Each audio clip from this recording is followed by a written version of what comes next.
Hello friends, आज हम verbal reasoning का नंबर सीरीज का पार्ट 2 करेंगे। कल हमने संख्यात्मक श्रेणी की थी, आज हम अंग्रेजी वर्णमालात्मक श्रेणी क्रम करेंगे। अंग्रेजी वर्णमाला 26 अक्षरों को विभिन्न प्रकार की श्रेणियों में क्रमित करके श्रेणी क्रम बनाया जाता है। श्रेणी क्रम परीक्षा विद्यार्थी की तार्किक योग्यता जांचने का एक आसान तरीका है। अक्षरों के आपसी संबंध को ध्यान में रखते हुए विभिन्न प्रकार की श्रेणियों को पूरा करें। वर्णमाला के अक्षरों की कोई न कोई एक निश्चित श्रेणी क्रम होती है। इसी श्रेणी क्रम के अनुसार ही हम अपने उत्तरों को चुनते हैं। पहले तो नंबर सीरीज में रिलेशन देखते थे, अब हम अल्फ़ाबेट्स में देखेंगे कि आपस में क्या रिलेशन है। इसमें A to Z तक अल्फ़ाबेट्स लिख रखे हैं और उनके नंबर बता रखे हैं कौन से नंबर पे कौन सी टर्म आती है। अब हम उदाहरण 1 करेंगे। नीचे दी गई श्रृंखला के रिक्त स्थान में कौन सा अक्षर आएगा? इनकी A, D, H, M और ये टर्म दी हुई है मिसिंग जो हमें निकालना है, और ये है Z। ठीक है, तो इसमें सोल्यूशन भी दे रखा है। जैसे श्रेणी क्रम किस प्रकार, देखो A ये 2 करके आ रही है D, ठीक है। D और H में कितना डिफरेंस है? 3 का। H में और M में कितना है? 4 का। M तो इसमें जैसे बढ़ रही है एक एक के हिसाब से, 2 3 4, ठीक है। तो अब 5 आ जाएगी। फिर S + 6 कितना हो रहा है? Z। तो हमारा जो S होगा वो ऑप्शन C में है, तो वो आंसर आ जाएगा। अब हम एग्जाम्पल फर्स्ट करेंगे इसका। जैसे हम इसमें देखते ही हमें पता चल रहा है कि इसमें कितना है? +2 करके आया हुआ, ठीक है। E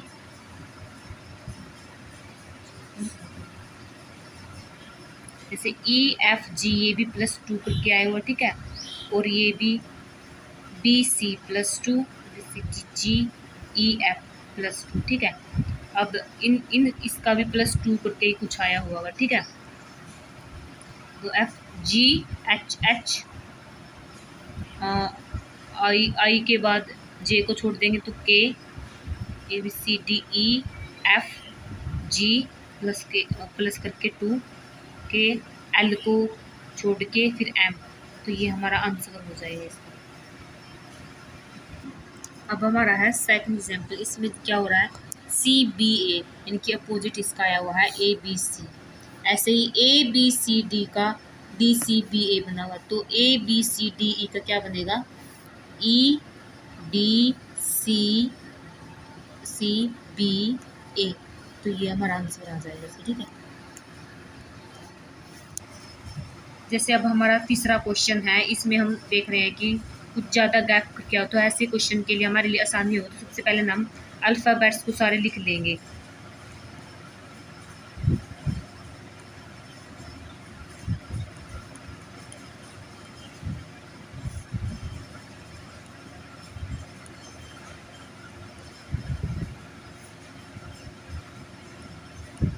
ठीक है, तो हम अब देख रहे हैं तो जो B और F है वो कैसे आया हुआ है? 1 2 3 यानी कि +4 करके आया हुआ है, ठीक है।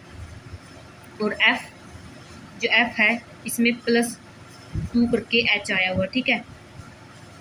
और जो अगली टर्म है E और J के बीच कितने वर्ड का गैप है? 1 2 3 4 +5, ठीक है। JKL +2 का, और इसके और इसके बीच का कितना गैप है? H और N का 1 2 3 4 5 6 +6 का, और N और P का गैप है +2 का। अब हम इसमें देख सकते हैं कि जो ये पहले वाले हैं ये बढ़ रहे हैं 4 5 6, बट ये लास्ट वाले हैं वो +2 से ही बढ़ रहे हैं, ठीक है। अब हम जो नेक्स्ट टर्म आएगी हमारी वो होगी +7 करके और इसमें 2 करके, ठीक है। अब हम इसमें देख लें BCDE यानी कि +3 करके आई हुई है, ठीक है। B कितने करके आई हुई है? अब हम इसकी जो नेक्स्ट टर्म यहाँ से इसके हिसाब से चलेंगे कि ये कितने कितने प्लस करके आई हुई है, ठीक है। BCDE यानी कि +3 है। E के बाद कितना है? 1 2 3 यानी कि ये +3 करके आई हुई है। यानी कि H में हम +3 करेंगे तो अगली टर्म वहाँ से स्टार्ट होगी हमारी, ठीक है। यानी कि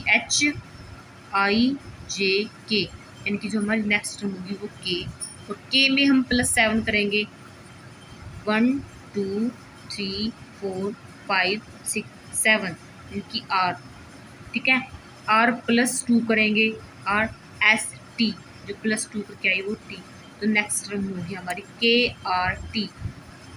अब हम करेंगे चौथा, ठीक है, यानी कि NO यानी कि +1 करके आया हो, OP +1 करके आया हुआ है, AB +1 करके आया, BC +1 करके आया है। तो ये ऐसे इनके जैसे कि OP, PQ, BC, CD, इनकी सारी चीज़ +1 करके आई हुई है, ठीक है। तो हम ऐसे ही इसके हिसाब से देखेंगे, तो PQCD, PQR, C के बाद D के बाद E, तो QRD हमारा आंसर हो जाएगा। अब हम टाइप 3 स्टार्ट करेंगे, वर्णात्मक श्रेणी क्रम। इस प्रकार के प्रश्नों में अंग्रेजी वर्णमाला के अक्षरों की श्रृंखला होती है जिनके मध्य के अक्षर छोटे होते हैं। परीक्षार्थी को दिए गए विकल्पों में से उचित विकल्प को ज्ञात करना होता है, जिससे कि चुने गए विकल्पों के आधार पर प्रश्न में एक श्रृंखला बन सके, यानी कि इसमें ना ग्रुप में नंबर दिए जाएंगे, ठीक है। जैसे कि अब इसमें कुछ तथ्य भी दे रखे हैं, जैसे वर्णात्मक श्रेणी भी अन्य प्रकार की श्रेणियों की तरह चलती है। यह श्रेणी एक एक अक्षर की बजाय समूह में चलती है, यानी कि एक मिक्स नंबर लिखे हुए होंगे, ठीक है। श्रेणी 3, 4, 5 अक्षरों के समूह में चलती है, यानी कि हमें अगर 15 नंबर है तो जैसे 15 की तरह समूह बन सकता है, 3 का बन सकता है, 5 का, तो हमें इसके हिसाब से चलता है चलना है, ठीक है। अगर वर्ड 20 है तो हमें 4 के हिसाब से ग्रुप बन सकता है, 5 के हिसाब से बन सकता है, ठीक है। तो समूह की संख्या श्रेणी के कुल अक्षरों के आधार पर निश्चित की जाती है। अब हम करेंगे इसका 4th पॉइंट, समूह के अक्षरों की संख्या निम्न आधार पर होती है। जैसे यदि श्रेणी में कुल अक्षरों की संख्या 12 हो तो समूह 3 या 4 अक्षरों के बनेंगे। यदि श्रेणी में कुल अक्षर 15 हो तो समूह 3 या 5 अक्षर का होगा। यदि श्रेणी में अक्षरों की संख्या 16 हो तो समूह केवल 4 अक्षरों का बनेगा। यदि श्रेणी में अक्षरों की संख्या 15 हो तो समूह केवल 3 अक्षरों का बनेगा। यदि श्रेणी में अक्षरों की संख्या 20 हुई है तो समूह 5 का या 4 का बनेगा। इसी प्रकार 21 अक्षरों का हो तो 3 का, व 24 अक्षर का हो तो 3 व 4 का बनेगा। अभी हम इसका उदाहरण देखें। जैसे सबसे पहले हमें इस टाइप का क्वेश्चन करने के लिए क्या होता है कि देखने पड़ते हैं कि यहाँ पे नंबर कितने आए, यानी कि जो मिसिंग टर्म है उनको भी हम लेके चलेंगे। जैसे कि 1, 2, 3, 4, 5, 6, 7, 8, 9, 10, 11, 12, यानी कि 12 तो कितना बन सकता है, 3 या 4 का। तो हम उसके हिसाब से देखेंगे कि कितना इसका एक परफेक्ट बनता है।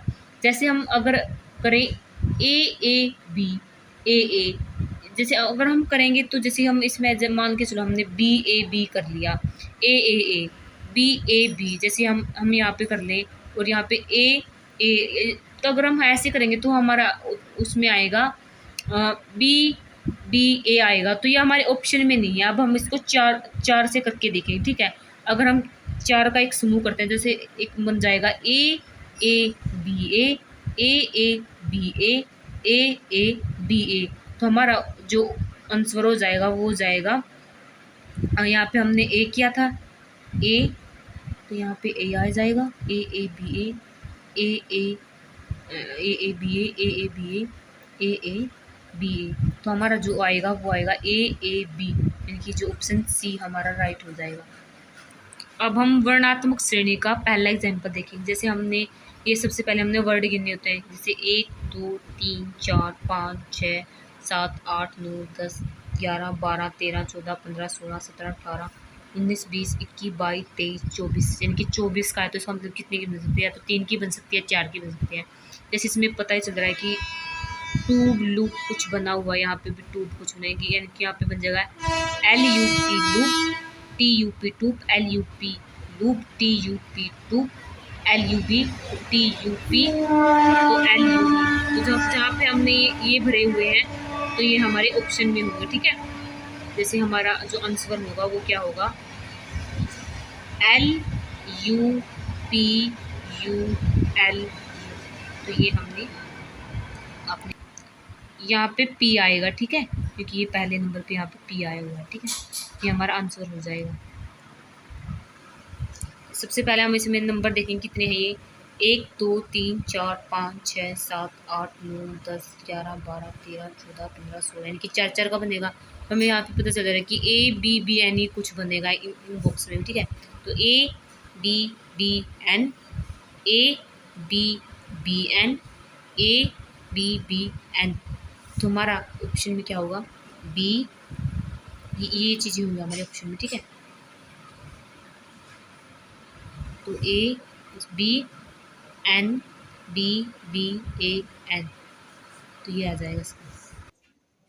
अब हमारा तीसरा तीसरा एग्जाम्पल है। इसमें हम सबसे पहले नंबर देंगे कितने हैं। तो इसमें है 1 2 3 4 5 6 7 8 9 10 11 12 13 14 15 16 17 18 19 20।